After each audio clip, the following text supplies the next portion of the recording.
წყალე სახელითა მამისათა და ძისათა და წმინდისა სულისათა ჩვენთან არის ღმერთი. ჩემო ძვირფასებო, ძალიან მიხარია, როცა ვხედავ, რომ კვირას ამდენი ადამიანი ეზიარება. თქვენ ალბათ ხშირად გსმენიათ ესეთი შეგონებები, რომ არ არის საჭირო ყოველ კვირას ზიარება, ხიბლში არ ჩავარდე. შეცდომა, ხიბლში ჩავარდნილი ხარ და უნდა ამოგიყვანოს ქრისტემ ხიბლიდან.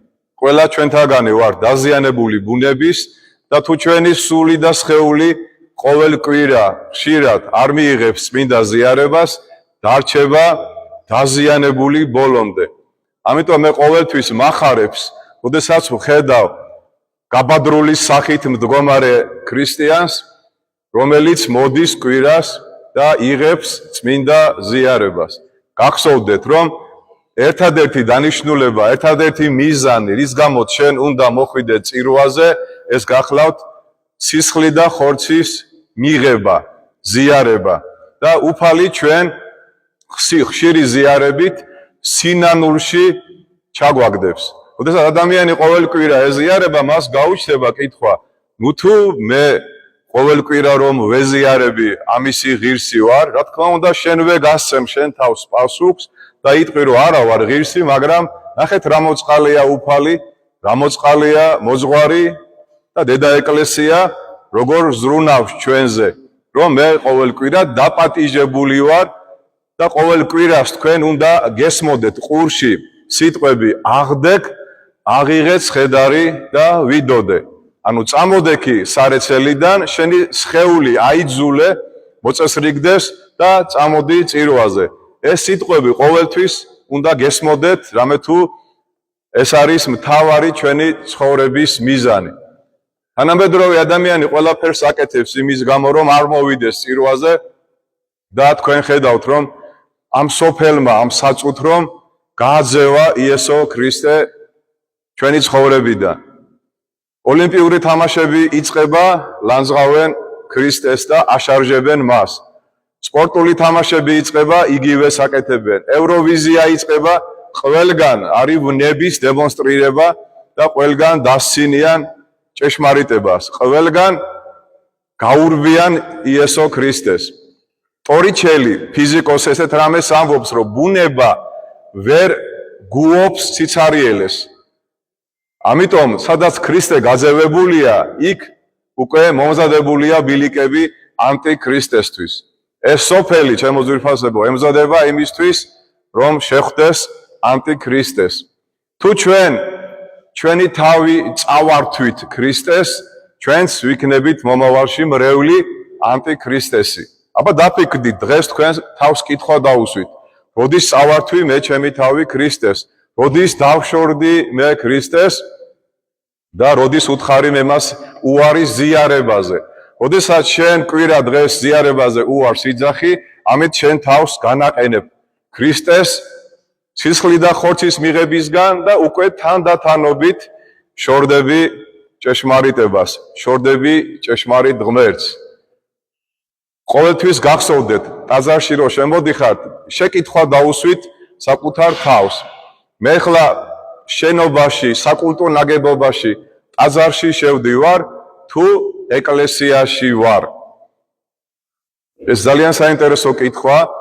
თანამედროვე ქრისტიანი ფიქრობს, რომ ტაძარში უნდა ავიდეს დღესასწაულებზე, ბღუჯასანთელი დაანთოს, თუ კელაპტრები იქნება უფრო კარგი, შემოიაროს ხატებთან და გონია რომ ეკლესიაში იყო. არა, ტაძარში იყო, ტაძარი მოილოცა, ეს ძალიან კარგია, ცუდი ამაში არაფერი არ არის, მაგრამ საკმარისი არ არის. რას ნიშნავს ეკლესიაში ყოფნა? ეკლესია ეს არის მისტიური საიდუმლო, მისტიკური სხეული იესო ქრისტესი და შენ ხარ ეკლესიაში მაშინ, როცა ლოცულობ, როცა სიკეთეს აკეთებ და როცა ეზიარები. მნიშვნელობა არ აქვს შენ ტაძარში დგეხარ, სახლში ხარ, სამსახურში ხარ, საზოგადოებრივ ტრანსპორტში ხარ, თუ სადა ხარ, ყველგან ეკლესიაში ხარ. და თუ ამისი განცდა არა გაქვს, რომ ეკლესიაში ხარ, ეკლესიის წიაღში ხარ, მაშინ მოიქცევი უდიერად, მაშინ ჩაიცმევ შეუსაბამოდ, მაშინ განკითხვაში იქნები, მაშინ ბილსიტყვაობაში იქნები, მაგრამ როცა შენ თავს გძნობ იესო ქრისტეს სხეულის ნაწილად, მაშინ ძალიან ფხიზლად იქნები თავდაბლობით, იქნები მოსიყვარულე და იქნები წესიერი ადამიანი, როცა შენ გძნობ, რომ შენ ეკლესიის წევრი გახდი ნათლისღების შედეგად და ამ ეკლესიაში უნდა იყო ორთავე სოფელსა შინა. ამაზე დიდი ნუგეში, ამაზე დიდი წყალობა ღმერთს ჩვენთვის არ მოუწია რა. დღეს არის საოცარი სახარება, ყველა სახარებისგან განსხვავებული სახარება გახლავთ. სულ ორი ადგილია ბიბლიაში ბრმის განკურნების. დღევანდელ დღეს ქვია ბრმის კვირა. და ძალიან არ მომწონს მე ეს ტერმინი ბრმის კვირა. იმიტომ კი არა რომ არასწორად არის შერჩეული, იმიტომ რომ ჩემს გულს და სულს ხვდება ძალიან ცუდად, რომ არსებობენ ბრმა ადამიანები. და ერთ-ერთი მათგანი დღევანდელი სახარების გმირი, სულ ორი ვიცით ასეთი, ერთი იყო ბარტიმეოსი, ეს მოკლე სახარებაა ძალიან, რომელიც გაყვირის იესო ქრისტე ძეო დავითისაო, შემიწყალე მე ცოდვილი ბრმა არის. ოღონდ იქ არ ვიცი, ზუსტად არ მახსოვს ბარტიმეოსი დაბადებიდან იყო ბრმა თუ მერე დაბრმავდა, მაგრამ დღევანდელი ბრმა ნამდვილად დაბადებიდან არის ბრმა. და ბარტიმეოს თვალები რო აეხილა, უკვე მერე მიხვდა რომ დავითის ძე კი არ არის ქრისტე, არამედ ძეხვთისა არის ხოლო ჩობილი. ანუ ადამიანს თვალები რო აეხილოს, საჭიროა უფალთან ურთიერთობა და როდესაც ის მიდის ღმერთთან, მას თვალები ეხილება. დღევანდელი სახარება გვაუწყებს, რომ მოწყალებას ითხოვს ადამიანი, რომელიც ბრმად შობილი გახლავთ. მაგრამ ის არ ეძახის ქრისტეს, კარგად დაუკვირდით, არ ეძახის, ვერ ხედავს და როგორ უნდა დაუძახოს, არც ესმის არაფერი, მაგრამ მე რა მინდა რომ დღეს პირველ რიგში გავსწავლოთ. როცა ჩვენ გვინდა რომ ესა თუ ის იგავი, ან სახარების მონაკვეთი გავიგოთ კარგად, უნდა გავიგოთ რომ დღევანდელ სახარებას, რომელიც სახარების მოვლენები უძღვის წვინ და მაშინვე მარტივად მივხვდებით, რატომ აკეთებს ასეთ უცნაურ ქმედებას იესო ქრისტე, რომელსაც შეუძლია რომ პირდაპირ აუხილოს ბრმას თვალები, მაგრამ ანერწყებს, თიხას შეზილავს, დაადებს თვალებზე და ეთქვის რომ წადი და სილუანის აუზში დაიბანე. ეს აკეთებს ამას იმიტომ იესო ქრისტე, რომ მანამ ეს სახარების მონაკვეთი და მოვლენები დაიწყება, ის განაცხადებს, ეს იოანეს სახარება არ დაგავიწყეთ, რიგით მეოთხე სახარება, განაცხადებს ებრაელებთან, ეს ძალიან დიდი განაცხადია, რომ მე და მამა ერთი ვართ. ამისი თქმის უფლება მოგეხსენებათ არავის არ აქვს. ცრუ ისლამის მქადაგებლები ესეთ რამეს ამბობენ. ვაჩვენეთ სახარებაში სად წერია, რომ იესო ქრისტე ამბობდეს, რომ მე ვარ ღმერთი. იოანეს სახარებაში წერია, ჩემოკარგებო, მე და მამა ერთი ვართ. ეს სიტყვები არასდროს არავის არ უთქვავს გარდა იესო ქრისტეს. და ეს სიტყვები რომ დაამტკიცოს, უყურეთ, რა თქმა უნდა, მას გამოყვა ხალხი, ხო? ვინ არის ეს ადამიანი ამ ხელამკრეხელობას ბჭყალებში, რომ ამბობს და მოყვებიან იუდეველები ჩუმად და შეჩერდება აი ამ ბრმასთან. მოციქულები უსვამენ ძალიან საინტერესო შეკითხვას, რაბი, მოძღვარო, ვინ შესწოდა მან თუ მისმა მშობლებმა? დღესაც არ გეწყინოთ ჩვენში ცრუ სწავლება არის გავრცელებული, რომ აი მამა პაპების ცოდვები, ასე თქვა, წინ დახვდა და აი შვილმა პაპამ ჭამა ტყემალი და შვილიშვილს მოეჭრა კბილები. ეს არის ძალიან მცდარი გაგება ძველი აღთქმის, მსგავსი რაღაცა მართლაც წერია ძველ აღთქმაში და რა წერია, რომ ეს ცოდვები 4 თაობა მოეკითხებათ. რაზე აქ საუბარი? 4 თაობა მოეკითხებათ და მეხუთე თაობაში რატომ აღარ მოეკითხებათ? ღმერთმა იცის რომ იმ წინაპრებმა ვინც დააშავეს, იგივე ცოდვებში იცხოვრებს 4 თაობა, ის გვარი და მეხუთე თაობაში გამოსწორდებიან და აღარ ჩაიდენენ იგივე ცოდვებს. ანუ ჩვენ პასუხს კი არ ვაგებთ ჩვენი წინაპრების ცოდვებზე, მათი მიდრეკილებები ცოდვებისკენ გადმოგვეცემა გენეტიკურად და ჩვენს მიდრეკილები ვართ გარკვეული ვნებების და ცოდვებისკენ, მაგრამ თუ ჩვენ შევინანებთ და იგივეს არ გავაკეთებთ, ჩვენ არ მოგვეკითხება აი ამ ცოდვების შედეგები. და მაცხოვარი, ახლა უყურეთ, არის ასევე სრულ სწავლება გავრცელებული, რომ მან შეეცოდაო თუ მისმა წინაპრებმა, მას როგორ უნდა შეეცოდა, ჩემოკარგებო. როგორ უნდა შეეცოდა, ბრმად დაიბადა, რა წინასწარ არსებობდა? თქვენ იცით, რომ მართლმადიდებლური ეკლესიის სწავლებით, როგორც კი იქმნება ზიგოტა, ანუ როგორც კი კვეთს უჯრედი განაყოფიერდება, ღმერთი მაშინვე აგზავნის სულს, რომელიც არ არსებობდა, ნახეთ რა საინტერესოა, რომ ყველა ჩვენთაგანი ვართ ინდივიდუალური შესაქმის ნაყოფი.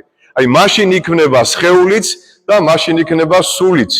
მაგრამ თუ ჩვენ ვაღიარებთ რეინკარნაციას, ანუ ხელახლა განმეორებით ჩობას, ეს მოგეხსენებათ, რომ წვალებლობა და ინდუისტურ რელიგიებშია გავრცელებული, მაშინ შეგვიძლია ეს სისულელე დავიჯეროთ. არა. ყველა ჩვენთაგანი ვართ ინდივიდი და ყველა ჩვენთაგანზე ღმერთმა ინება ჩვენი შესაქმე მომხდარიყო მაშინ, როცა ჩვენი მშობლებისგან აღესრულა ცოლქმრული ურთიერთობის აქტი. არც მისმა მშობლებმა სცოდეს, გარკვევით ამბობს ქრისტე და არც მან, რათა გამომჟღავნდეს ღვთის საქმე. როგორი თული გასაგებია ეხლა, ხო, რომ ღმერთმა წინასწარ განაჩინა, რომ აი ეს ადამიანი უნდა დაიბადოს ბრმა, რათა ღვთის საქმე გამომჟღავნდეს. ძალიან გაუგებარია. ძალიან ბევრი ჩვენთაგანი ამას ვერ გაიგებს, ხო? რატო? და ვიტყვით, რომ ეს ადამიანი იტანჯებოდა ამის გამო, რომ ღვთის ნება გამომჟღავნებული იყო და რა იცით, რომ იტანჯებოდა? მე ვფიქრობ, რომ ის ადამიანები უფრო იტანჯებიან, ვისაც თვალები ახილული აქვთ, მაგრამ ვერ ხედავენ ღმერთის შესაქმის ნაყოფს, ადამიანს და სამყაროს. მე მყავს მეგობარი, ჩემო ძვირფასებო, ლევანი ყიყიშვილი, დაბადებიდან უსინათლო, ბრმას ვერ უწოდებ მას, ჰერეთიდან არის წარმოშობით და არასდროს საყვედური არ უთქვია ამ ადამიანს, რომ მე რატო დავიბადე ამ მდგომარეობაში. იმიტომ რომ ლევანი სულიერი თვალებით ხედავს სულიერ მზეს, კაცობრიობის მზეს, იესო ქრისტეს და მას ეს, რა თქმა უნდა, აწუხებს, მაგრამ არ საყვედურობს ღმერთს, იმიტომ რომ შეიძლება მას ხორციელი თვალები ახილული ჰქონდა, მაგრამ ვერ დაენახა იესო ქრისტე და ის ხედავს იესო ქრისტეს და ძალიან სოციალური პიროვნება, ძალიან საზოგადოებრივი პიროვნება, სულ მოგზაურობს და ძალიან ბევრგან ის შეგიძლია ნახოთ გახარებულ მდგომარეობაში და არა დამწუხრებულ მდგომარეობაში. დღევანდელ სახარებაში იესო ქრისტე იუდეველებს აჩვენებთ, რომ მე ის ღმერთი ვარ, რომელმა ღმერთმა ტალახიდან შექმნა ადამი და ევა. ტალახიდან შექმნა ადამი და ზუსტად ის ღმერთი ვარ. მე წეღან ტაძარში რო თქვი, მე და მამა ერთი ვართ და მეც მამასავით შემიძლია, რომ შევქმნა ადამიანი ტალახისგან, მიწისგან და განკურნო ის. აი ამისი დანახვა უნდა, რომ დაგვანახოს ღმერთმა, უпростоროდ იუდეველებს რომ დაანახოს, მაგრამ თვალები აქვთ და ვერ ხედავენ, ყურები აქვთ და არ ესმით. იმის მაგივრად, რომ გაუხარდეთ და ღმერთი ადიდონ, ეს მართლა ის ბრმა არისო, თვალები რო აეხილაო თუ სხვა ვინმეაო, არ უნდათ რომ დაიჯერონ, არ უნდათ რომ სულიწმიდის მადლი აღიარონ და არიან ბრმად შობილები თვითონ. და ეკითხებიან აი ამ ბრმად შობილს, მას ხო არ დაუნახავს, რა გაუკეთა იესო ქრისტე, უბრალოდ იგზნო თიხის შეხება თვალებზე და მიიღო კურთხევა, რომ წასულიყო და დაებანა თვალები. არ ვიციო, კაცმა რომელმაცო ეს მითხრაო, გავაკეთეო და ეხლა ვხედაო. საინტერესო ადგილი, ჩემო ძვირფასებო, ყველაზე ეხლა და მერეო ვინ არისო ისო? ალბათ წინასწარმეტყველიაო და გაბრაზდებიან იუდეველები, როგორო, ჩვენ ვიცითო, რომ ღმერთიო ცოდვილ ადამიანს არ უსმენსო, რამე თუ მან ეს სასწაული შაბათს აღასრულაო. მე არ ვიციო, ეს ადამიანი კი არ არის შეშინებული იმის გამო, რომ გააგდებენ სინაგოგიდან და ებრაული თემიდან. არამედ ამბობს, რომ მე ვიცო თვალები ამეხილაო, ამდვილად ვიციო, რომ ის ღვთისგან არის, რამე თუო ღმერთი არ უსმენსო ცოდვილ ადამიანსო და ღმერთი უსმენს ღვთის მსახურებს და ღვთის ნების აღმასრულებს. ვინ არის ღვთის მსახურები? თქვენ გონიათ რომ ჩვენა ვართ? არა. ნებისმიერი თქვენთაგანი ხართ ღვთის მსახური. ჩვენ ვართ მღვდელ მსახურები, ნათლობას აღვასრულებთ, ჯვრის წერას, წირვას ვატარებთ, მაგრამ ნებისმიერი ადამიანი, ვინც მოყვასის გულისთვის რამეს გააკეთებს, ის არის ღვთის მსახური. თუ სნეულებაში მყოფთან მიივა, საპატიმროში მყოფთან მიივა, გააკეთებს, სიკეთებს, ეს არის ღვთის მსახურება. ასეთ ადამიანს ღმერთი უსმენს. და საინტერესოა ჩემო ძვირფასებო, გარკვევით გეუბნება დღევანდელი სახარება, რომ ვის უსმენს ღმერთი, ვინც ღვთის მსახურებაშია, ანუ ეხმარება გაჭირვებულებს, ანუ აინტერესებს ადამიანი, რომელიც წირვაზე არ იყო, ან საპყრობილეშია, ან სნეულებაშია, ან პური არა აქვს, რომ გაუტეხოს პურის შუაზე, ხო? და ვინც ღვთის ნებას აღასრულებს. ეხლა არ არის ამის დრო, მაგრამ მე მინდა რომ დავაანონსო, მომავალში ალბათ როცა მექნება ამისი საშუალება, მინდა გესაუბროთ ღვთის ნების 4 გამოვლინებაზე, რაც ჩვენ ბევრმა არ ვიცით და ბედის წერას ვეძახით და დღეს მინდა რომ გესაუბროთ ადამიანებში არსებული 5 იმპულსის შესახებ. თქვენ შეიძლება იცით, შეიძლება არ იცით, მაგრამ გამეორება ცოდნის დედა. ადამიანში არსებობს 5 იმპულსი. ეს გახლავთ პირველი პირადი შემოსავალი, პირადი სიამოვნება, ოჯახური და ნათესაური ურთიერთობები, სინდისი და მასხოვნებელი თანამყოფობა. ეხლა ეს ქვევიდან ზევით წავედით. ეხლა მოდის ზევიდან ქვევით გამოვყვეთ. თუ ადამიანი, ჩემო ძვირფასებო, აი ამ იმპულსებს საკუთარ თავში ვერ დაინახავს და რომელიმე მათგანს მოაკლებს საკუთარ თავს, ის ნამდვილად ძიმე მდგომარეობაში აღმოჩნდება. თუ ადამიანში მასხოვნებელი თანამყოფობა არ ცოცხლობს, ანუ ადამიანი არ ფიქრობს სულის ხონებაზე, ადამიანი არ ფიქრობს სიკეთეზე, სიყვარულზე, არ ფიქრობს თავის შემომქმედზე და ის ფიქრობს, რომ კარგად არის, გალაღებულია, ბედნიერია, ძალიან ცდება. ადამიანის მთავარი ღირსება რა არის? ადრეც მithქვავს და ვიმეორებ. ადამიანის და ერის ღირსება ერთი და იგივეა, რომ მე თავი შევიკავო წარწყმედისაგან, ის რაც მე მაკავებს წარწყმედისაგან და მიწინამზღვრებს ხონებისკენ. ეს არის მასხოვნებელი თანამყოფობა და ეს არის ღირსება და თუ შენ ამას არ განიცდი, უყურეთ, ეხლა მოდი გამოვაკლოთ ამ 5 იმპულსს. თუ მასხოვნებელი თანამყოფობა, რომელიც არის ღირსება, დაკარგე, გადადიხარ, უკვე ამოქმედდება, ნახეთ როგორი საინტერესო არსებები ვართ. ამოქმედდება სინდისი. უკვე სინდისი ეუბნება რომ რასაკეთებ, ესე არ მოიქცე. სახარებაში წერია, მათეს სახარებაში მეხუთე თავში, სანამ გზაში ხარ, შეურიგდი შენ წინა მოსაჯულეს, ანუ სინდის, რომ შენმა წინა მოსაჯულემ არ გადაქცეს მოსამართლეს, მოსამართლემ არ გაგასამართლოს და გადაქცეს მსაჯულებს და მსაჯულებმა არ გადაქცენ. არ ჩაგაგდონ დილეგში, ანუ ანგელოზემა, საიდანაც ვეღარ გამოხვალ ვერასოდეს. ჩვენ ერთადერთი ხალხი ვართ ქართველები, საკუთარ ენაზე აღარც სინდისი გვაქვს შემორჩენილი და აღარც ნამუსი. სინდისი ეს არის სინედიოს არის ბერძნული და ნამუსი არის სპარსული. ძველ ქართულში იყო თანაგონებაი, ანუ თანაგონება, ის რა გონებას ღმერთმა შენ მოგცა. ადამიანი ცხოველისაგან გონებითობით განსხვავდება. იგივე სამშვინველი აქვს ცხოველს, იგივე სხეული აქვს, როგორც ადამიანს, მაგრამ ადამიანი და ცხოველი გონებითობით განსხვავდებიან ერთმანეთს. თუ ადამიანი გონებას დაკარგავს, ის უკვე ხდება ცხოველი.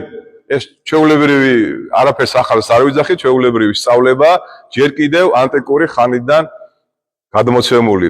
თუ არც სინდისის ხმას არ მოусმინე, ეს ორი იმპულსი ჩაქრა, გადადიხარ მესამეში, ოჯახური ურთიერთობები და ნათესაური კავშირები. ადამიანმა რომ ხაზგასმით მინდა აღნიშნო და უნდა ვიყვირო ამაზე, რომ ყველამ გაიგოს, მასხოვნებელი თანამყოფობა რომ დაკარგა და დაკარგა სინდისი, ენგრევა ოჯახი. ანგრევს ოჯახს და ნათესაურ კავშირებს წყდება. აღარც მეგობარი, აღარც ნათესავი და აღარც ოჯახი. აი ასეთი ადამიანები მარტივად ანგრევენ ოჯახებს, რომლებსაც ღირსება აქვთ დაკარგული და სინდისი უკვე ჩამქრალი აქვთ და დამწვარია მათი სინდისი. ალბათ გესნობათ ხო ასეთი ადამიანები. და ესეც რომ ჩაქრება და უკვე ადამიანს აღარც ოჯახი უნდა და აღარც ნათესაური კავშირები აღარ უნდა, პირად შემოსავლებზე ფიქრობს მხოლოდ, რომ რა გაყიდოს, რა იყიდოს და თავი როგორ იგზნოს ლუარსაბივით და დარეჯანებით კარგად. მე მგონი ხვდებით ხო რა უმძიმესი მდგომარეობა, რა საშინელი მდგომარეობაშია ჩავარდნილი ბევრი თანამედროვე ადამიანი. პირადი შემოსავლებიც თუ უკვე აღარ აინტერესებს და ადამიანი რო დეგრადირდება, ბუნებრივია, უკვე ქვევით და ქვევით მიდის, რჩება პირველი პირადი სიამოვნება. პირადი სიამოვნება. გაკეთება, მოწევა, ჭამა, სმა, გართობა და ტაშფანდურა. აი, რა მდგომარეობაშია თანამედროვე კაცობრიობა. აი, რა არის ბრმობა. აი ეს არის ბრმობა, როდესაც შენ 4 იმპულსი აღარ გაქვს ფაქტიურად, ჩაგიქრა და დარჩი 1 იმპულსი სანაბარა, პირუტყვის იმპულსზე ხარ ფაქტიურად, როგორ ისიამოვნო, როგორ ასიამოვნო შენ საკუთარ თავს. აი, ვინ აღწერა ილია ჭავჭავაძემ ლუარსაბში, თართი ჯობია თუ ორაგული ჯობია, ჩიხითმა ჯობია თუ ბოზბაში ჯობია. აი რა მდგომარეობაში დაინახა ილიამ ქართველი ერი. რამე შეიცვალა? რამე შეიცვალა მითხარი? არც არაფერი არ შეცვლილა. წირვაზე მოდიხარ? არა, არამცალია.